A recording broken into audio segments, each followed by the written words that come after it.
3 শুলি গাছ লাগানো হয়েছে। আসসালামু আলাইকুম। দেখতে পাচ্ছেন এগুলা হলো ভুট্টার গাছ। সরিষা লাগানো আছে, তার মাঝখানে 3 শুলি ভুট্টা লাগানো হয়েছে। গম, ধান এবং ভুট্টা একত্র করে রোদে শুকিয়ে ভাঙে গরুকে খাওয়ানো হবে ব্যান্ড করে, এই জন্য লাগানো হয়েছে 3 শুলি।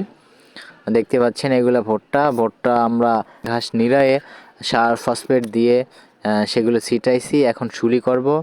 তো শুলি করা হচ্ছে, শুলি করার সময় একটা ভিডিও করলাম, যেটা শুলি করতেছি এখন। শুলি করার পর এখন পানি দেওয়া হবে। তো এখন পানি দেওয়ার জন্য সব প্রস্তুত। আর শুলি করা প্রায় শেষ, আর শুলি করার কোনো প্রয়োজন নেই। যা ছিল পুরোটা শুলি করে দু হাতে মাটিগুলো সমান করে দেওয়া হয়েছে। এখন শুধু পানি দেওয়ার অপেক্ষা। দেওয়া হচ্ছে পানি, দেখতেই পাচ্ছেন এগুলা পানি।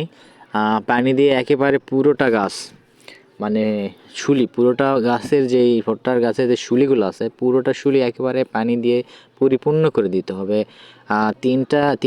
তিন শুলি গাছ লাগানো হয়েছে, 2টা ড্রেন করছি, আরেকটা করি নাই, প্রয়োজন পড়ে নাই আর কি।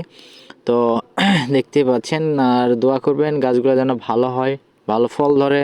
সবাই ভালো থাকেন, সুস্থ থাকেন।